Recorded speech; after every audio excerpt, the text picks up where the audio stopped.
Bago tayo magsimula sa vlogs natin, maraming salamat nga pala sa mga nakapag-avail ng one-time payment template natin para magkaroon kayo ng access sa aking cloud server. At eto bibigyan ko kayo ng babala bago kayong mag-avail na itong cloud server na to. Tiyakin nyo na gagamitin nyo yung i-avail nyo sa akin na template kasi ayokong masayang yung pera na i-avail ninyo dito. At tinitiyak ko na sulit yung ibabayad nyo sa akin. Pinapangako ko sa inyo yan, ibabalik ko yung pera ninyo kung hindi nyo masusulit yung mga template na nakalagay dito sa ating cloud server. At eto nga pala yung sasabihin ko sa inyo na kahit papano naman kung medyo marunong ka naman gumawa ng mga template ay siguro sa tingin ko wag ka na mag-avail na itong template na to para syempre hindi ka na magastusan pa ng pera dyan. Pero kung gusto mong mapadali yung buhay mo at medyo gusto mo pasok ka sa trend or kumbaga yung mga nakikita mo somewhere out there dyan na mga nagtitrending na template ay magkaroon ka, ay tinitiyak ko na kahit papano nandito yan sa ating cloud server. Message nyo lang ako sa aking Facebook page kung gusto nyo mag-avail neto. At simulan na nga natin yung content natin ngayong araw na to. May nag-comment nga sa atin, shoutout sa'yo Loren. Eto yung kanyang katanungan. Sabi niya dito, hello po, kapag po ba pigment ink ang gamit, dapat po ba everyday ginagamit ang printer? Eto yung sinasabi ko sa inyo mga tropa. Kung hindi pa kayo ready mag-take ng risk sa paggamit ng pigment ink, di ba yung mga Epson 121, Epson 3210, Epson 5290, yung mga series na yan, kung hindi pa kayo ready mag-take ng risk sa paggamit ng pigment ink at hindi pa kayo ganun kaalam sa mga ink na yan, ay highly suggest talaga na mag-start muna kayo using dye ink. Kumbaga, gamitin nyo muna yung mga ink na kasama ng mga printers na yan. Huwag muna kayong mag-pigment. Kasi parang mga grade 1 muna kayo Kailangan mag-learn muna kayo ng experience bago kayo mag-pigment. Pero kung baguhan ka at talagang malakas yung loob mo at ready ka nang mag-take ng risk, yung sinasabi kong risk factor dito, maaaring masira agad-agad yung inyong mga printer kung i-convert ninyo into pigment ink. Merong chance talaga na masira yung mga printer ninyo. Kaya yung mga gagamitin ninyo na mga inks, make sure na yan na yung gagamitin nyo na straight. Kumbaga, kung magpipigment ink ka, magpigment ink ka na, tuloy-tuloy, wag ka nang magpabalik-balik into dye ink, into sublimation, or papalit-palit ka pa ng brand ng ink. Kasi talagang merong risk factor yan, mga tropa. At kung gusto mo talaga na magkuyi ka na, isang straight mo na, wag ka na magpabago-bago pa. Or kung gusto mong handsol, i-handsol mo na, i-straight mo na. So ako, natry ko na yung handsol at natry ko na rin yung kuyi, pero magkaibang printer. Hindi ko pinagpapalit-palit kung anong nagamit ko doon sa isa, ayun na lang yung ginagamit ko ng dire-diretso para syempre yung printer ko na yon isang brand lang yung gamit niya, 'di ba? So ayun yung mga risk factor. Meron kasing chance na yung chemical na to at yung chemical nung isa magkaroon ng alam niyo na yung mga chemical reaction na ganyan, 'di ba? So I highly suggest na kung hindi ka pa ready mag-pigment ink, stay dye ink na lang. At medyo nalalayo na tayo sa katanungan neto. Sabi niya kung everyday daw ba dapat ginagamit ang printer. Ito yung na-experience ko mga tropa. Merong printer na kailangan everyday mo siya ginagamit. Meron namang printer na kahit isang linggo mo nang gamitin, at least sa isang beses sa isang linggo, makapag-print ka. Pero ang experience ko naman dito sa aking Epson 805, parang 24 hours lang siya, nagbabara na kagad yung kulay itim niya. Kasi iba-iba yung consistency ng mga pigment ink at yung mga brands na yan. Kagaya na itong Hansol na black na version 2, sobrang bilis matuyo nung kulay black niya na version 2. Kumbaga ayun nga yung sinasabi ko sa inyo, within the 24 hours lang na hindi ako makapag-print, talagang nagbabara na yung kanyang kulay itim. So kailangan ko siyang i-head clean. So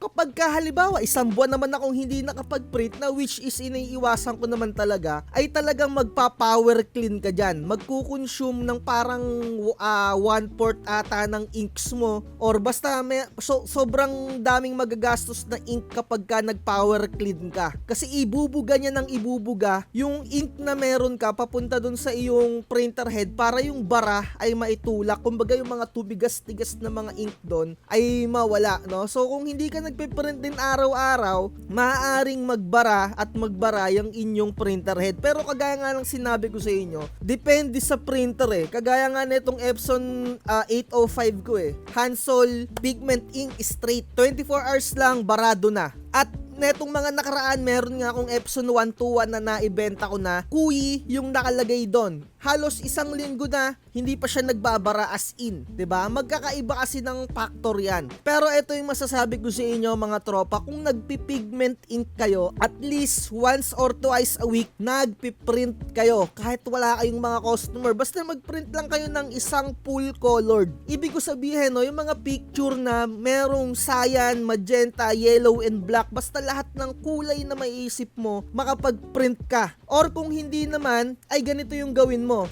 I-download mo yung isi-share ko sa inyo na print color test na to, i-message nyo ako sa aking Facebook page. Sabihin nyo lang na nakapag-subscribe na kayo sa akin, ibibigay ko sa inyo etong calibration na to. So kung baga wala kang mga customer, sabihin naman natin na sa simula pa lang naman talaga, parang ako dati, halos wala akong customer ng isang linggo, mag-print ka lang neto, isang beses or dalawang beses, mag-head clean ka, tas mag-print ka neto, okay na yan. Mag-print ka ng standard, mag-print ka ng high, mag-print ka ng mabagal, basta makapag-print ka lang neto kung wala kang customer. At make sure na wala silang mga patlang-patlang. Yung mga butas-butas dyan, as in maganda dapat yung print niya. So mag-head clean ka kung merong mga butas-butas dyan. At eto pa yung isa kong ginagamit na nozzle check. Parang ganito yung nozzle check ng mga brother printer eh. Ganyan. Basta tuloy-tuloy, walang mga guhit-guhit. Ganyan yung ginagawa ko kapag wala akong mga tanggap na projects kahit ano. Basta wag nyong ititenga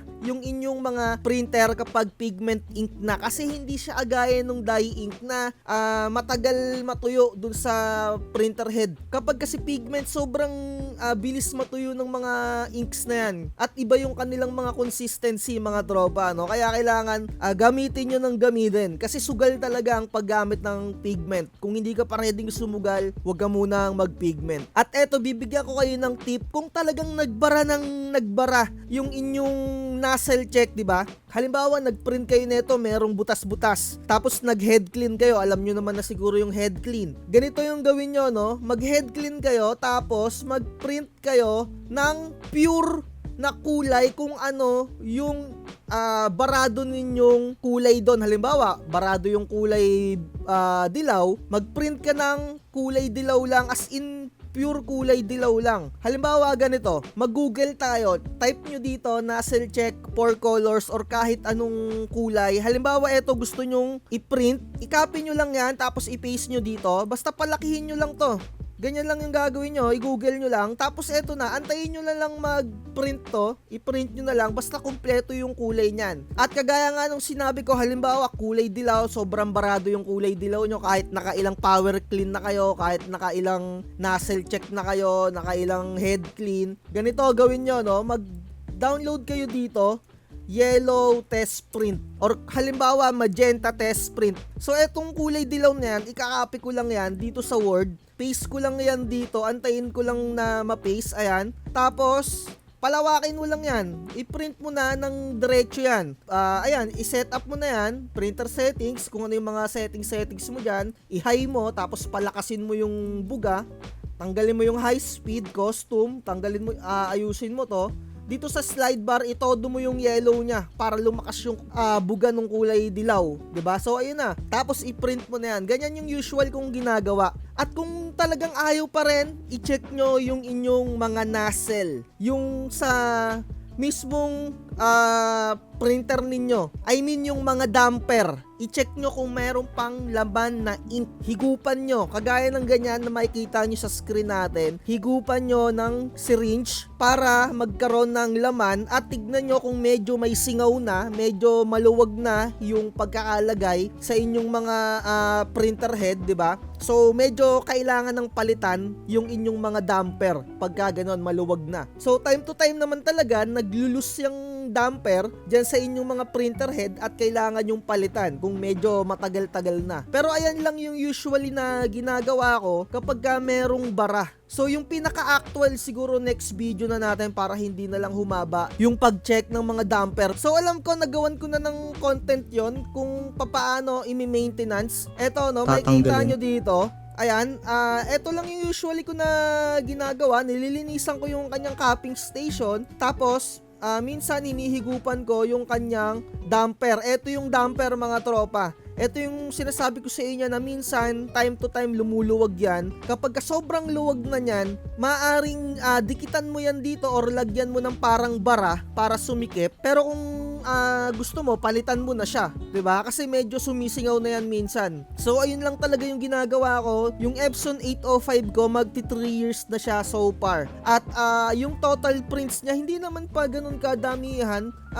Around less 20,000 pa lang yung napiprint ko doon. Syempre hindi naman tayo ganun kalakasan sa sticker natin. Minsan tinatanggihan ko na nga kapag sobrang dami kong gawa. Minsan pinapasa ko naman din sa iba. So ayun, at least kahit pa paano yung printer ko 3 years na. Epson 805 yung gamit ko for sticker printing sa mga nagtatanong dyan. At sa document printing, ang gamit ko naman ay Epson 5290. Same lang din yung ginagawa kong troubleshooting, ganun lang. Test print lang, nozzle check, tapos piniprint ko lang tong mga kung ano-ano na to. Message nyo ako kung gusto nyong kuhain to sa akin. Make sure lang na nakasubscribe kayo sa aking YouTube channel, no? At inuulit ko, research is the key para hindi kayo mauto ng kahit sinong Poncio Pilato dyan. At alam ko naman na kahit paano nagising na kayo at alam ko na may utak yung mga nanonood sa atin dyan. Dito na natin tatapusin yung vlogs natin. Like, share, and subscribe. Maraming salamat sa mga nag-avail ng templates ko. Bye-bye. Huwag magpapauto. Chill lang, relax,